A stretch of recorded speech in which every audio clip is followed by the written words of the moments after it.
से नहीं हूँ, एजुकेशन के फील्ड से नहीं हूँ। मैं एक कलाकार हूँ, एक आर्टिस्ट हूँ, एक क्रिएटिव इंसान हूँ।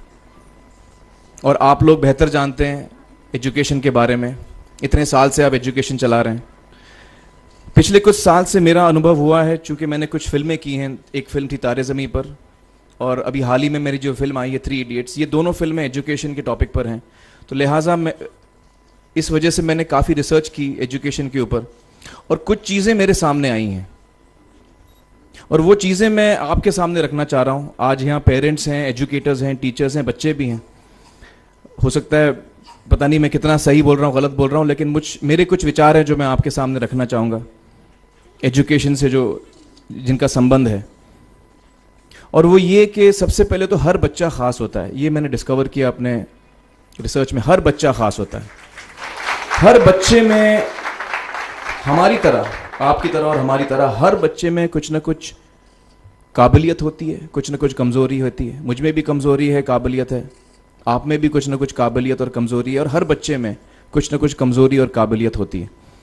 और हमें as parents, as elders, as education system, हमें हर बच्चे की खासियत को पहचानना है, उसे मदद करनी है। उसकी क्या खासियत है, उसका क्या दिल चाहता है, उसे किस चीज़ में खुशी मिलती है, वो हमें उसको हेल्प करना है कि हम उसको वो ढूंढ सके, और उसमें हमें सपोर्ट करना है। और जो उसकी कमज़ोरी है उसमें हमें उसको सपोर्ट करना है।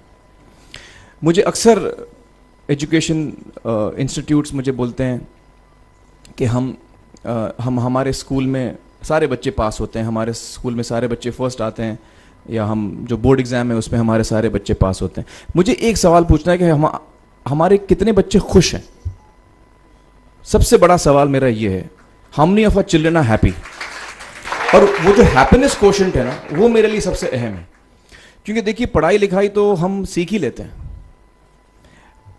जब मुझे कोई चीज़ सीखनी होती है तो मैं कुछ ना कुछ करके सीख ही लेता हूँ। हमारी फिल्म 3 इडियट्स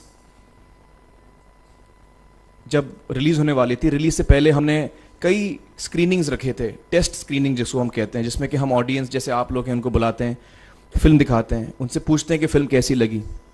ऐसे एक टेस्ट स्क्रीनिंग हमने किया था। बम्बई में एक फैक्ट्री में कारीगर लोग काम करते हैं, तो करीब 25-30 कारीगर आए थे उस स्क्रीनिंग में। स्क्रीनिंग के बाद उनका एक कारीगर था, उसने मुझसे एक सवाल पूछा। उसने मुझसे ये पूछा, आप लोगों ने फिल्म देखी है 3 इडियट्स? उसमें उसने मुझे एक सवाल पूछा जो बहुत कमाल का सवाल था। उसने मुझे ये सवाल पूछा कि सर, पिक्चर के अंत में हमें पता लगता है कि आप तो रणछोड़ दास थे ही नहीं, रैंचो तो थे ही नहीं आप, तो सर्टिफिकेट तो आपको मिला नहीं, वो तो जावेद जाफरी को मिल गया। तो आप इतने बड़े साइंटिस्ट कैसे बन गए? इतने बड़े पेटेंट्स, 400 पेटेंट्स, जापानी लोग आपके पीछे पड़े हैं, तो आपको सर्टिफिकेट तो मिला नहीं, तो आप इतने बड़े साइंटिस्ट कैसे बन गए? बहुत ही अहम सवाल है ये, बहुत ही इंपॉर्टेंट सवाल है। और ये जो मुद्दा है उसके हार्ट में जाता है ये, कि जब मैं एग्जाम के लिए रट के जवाब देता हूं और वो जवाब में मुझे नंबर मिलते हैं और मैं पास हो जाता हूं, तो मेरे हाथ में एक पर्चा आता है जो मुझे कहता है कि मैं पढ़ा लिखा हूं। लेकिन वाकई मैं पढ़ा लिखा हूं या नहीं, ये अभी तक हमको श्योर मालूम नहीं है। लेकिन जब आप नॉलेज चाहते हैं कि आपको मिले, विद्या मिले आपको, तो फिर वो कागज का मायने कुछ होता नहीं है।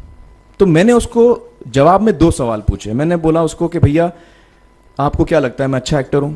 उसने बोला हाँ, देश भर में आप सब लोग मानते हैं आपको, आप अच्छे एक्टर हैं। मैंने उससे कहा कि भैया, मेरे पास कोई सर्टिफिकेट नहीं है जो कहता है कि मैं अच्छा एक्टर हूं। मेरे पास कोई कागज नहीं है जो मुझे बोलता है कि मैं अच्छा एक्टर हूं। मैंने फिर उससे एक सवाल पूछा कि मैंने सुना आप बहुत अच्छे कटर हैं, आपके जो बॉस मुझे बताते हैं कि आप उनके मेन कटर हैं और आपकी बड़ी इज्जत करते हैं वो, आपके पास कोई पर्चा है, सर्टिफिकेट है जो मुझे बताता है कि आप कटर हो? उसने बोला नहीं सर। तो मैंने बोला आपका जवाब आपको इधर ही मिल गया। Education is beyond marks, education is beyond grades, education is what you learn. और मेरी इच्छा है कि हिंदुस्तान में हम एजुकेशन को इस नज़रिए से देखें कि हम अपने बच्चों को वाकई शिक्षा दें। और शिक्षा हम खुशी से दें, क्योंकि शिक्षा में सिर्फ ज्ञान नहीं होता, शिक्षा में एक और चीज़ मिली हुई होती है, वो ये है कि हम अपने बच्चों को डेवलप करते हैं एज ह्यूमन बींग्स। आगे चल के वो ज़िंदगी में अच्छे इंसान बने, आगे चल के वो अपने पैरों पे खड़े रह सकें, आगे चल के वो इज्जत की ज़िंदगी जी सकें, आगे चल के वो दूसरों के बारे में ध्यान रखें, आगे चल के वो किसी के चेहरे पे मुस्कुराहट ला सकें, आगे चल के वो किसी की मदद कर सकें। This is what we should develop of our children. ये मेरी फीलिंग है। मैं जहाँ भी देखता हूँ, ये मेरे साथ भी हुआ है जब मैं छोटा था। जब से हमारे बच्चे छोटे होते हैं, जब से बच्चे पैदा होते हैं, बच्चा घर आता है, हम बच्चे को पूछते हैं भाई मार्क्स कितने मिले, फर्स्ट आया कि सेकंड आया? वो बोलता है सेकंड। सेकंड आया तो अरे फर्स्ट नहीं आया, डांट पड़ती है उसको। जो बोलता है मैं 10th आया तो उसकी तो हालत ही बुरी हो जाती है। बच्चे को लगता है यार ये फर्स्ट आना बड़ा जरूरी है। उसको रेस में हम पूछते हैं तुम रेस में फर्स्ट आए कि सेकंड आए? में हम उसको बचपन से, जब से वो केजी लोअर केजी में होता है, जब लोअर केजी में रेस होती है, चमचा मुंह में लगा के उसमें नींबू डाल के भागते हैं। उसमें भी हम बच्चे को पूछते हैं अरे मेरा बेटा फर्स्ट आएगा, ला, ओ बेटा मेरा फर्स्ट आना, मतलब पेरेंट्स चिल्ला रहे हैं बेटा भागो, मतलब नींबू लेके भागो। तो उसमें होता क्या है कि बच्चे को लगता है कि यार ये बड़ा जरूरी है। मेरे पेरेंट्स को हमेशा, मेरे पेरेंट्स मुझे एक ही सवाल पूछते हैं, मैं फर्स्ट आया कि नहीं। उसके जहन में ये बात बैठ जाती है कि मेरे को अव्वल आना है, मेरे को कंपीट करना है, मेरे को बाकी लोग से आगे निकलना है। टीचर्स भी यही सवाल उसको पूछते हैं आमतौर पे। ये मेरे साथ हुआ है। होता क्या है कि जब वो बच्चा 21 साल का होता है तो वो बड़ा सेल्फिश हो जाता है, और उसको सेल्फिश हमने बनाया, हमारे सिस्टम ने बनाया। वो अपने बारे में सोचता है और किसी के बारे में नहीं सोचता, क्योंकि यही हमने उसको ट्रेन किया बचपन से। बचपन से हमने उसको यही ट्रेन किया कि बेटा तुम पहले आना, बाकी सब लोग को भूल जाओ। तो जब वो नौजवान बनता है तो उसका नजरिया सोसाइटी की तरफ यही हो जाता है कि भैया मुझे आगे बढ़ना है, बाकी सब by hook or by crook I must succeed, I don't care about anybody else. मेरा ये दिल कहता है, मेरा ये दिल चाहता है कि अगर हम जितने यहां पेरेंट्स हैं, एडल्ट्स हैं, यंगस्टर्स हैं जो कल जाके पेरेंट्स बनेंगे, अगर हम अपने बच्चों को ये सीख दें जब वो छोटे हैं, जब वो घर आए हम उसको ये सवाल पूछें, ये नहीं पूछें कि मार्क्स कितने मिले, उसको ये पूछें कि बेटा आज तुमने किसकी मदद की, आज तुमने किसके चेहरे पे मुस्कुराहट लाई। अगर हम उसको ये पूछें तो उसको ये लगेगा कि यार जरूरी ये है। मेरे पेरेंट्स मुझे हमेशा ये पूछते हैं, मार्क्स का तो कभी पूछते नहीं, वो मुझसे ये पूछते हैं कि भैया तुमने किसको हेल्प किया आज।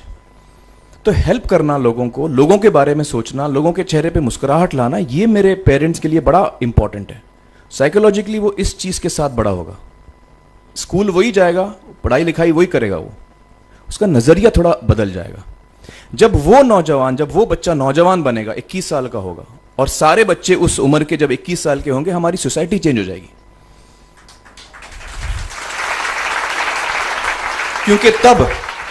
क्योंकि तब हमारी सोसाइटी में ऐसे नौजवान होंगे जो खुद के बारे में नहीं सोच रहे हैं, दूसरों के बारे में सोच रहे हैं। तो मुझे लगता है कि सबसे बड़ी चीज जो हमारे एजुकेशन सिस्टम में मैं देखना चाहूंगा, जो मैंने अपने स्कूल लाइफ में नहीं देखी, कि हमको ये अहमियत इस पे दी जा रही है कि हम अपने आसपास के बच्चों को कितना हेल्प कर रहे हैं। ये एक बहुत बड़ी तब्दीली अगर आ जाए तो मुझे लगता है कि हमारा देश बहुत सुधर सकता है, बहुत बदल सकता है।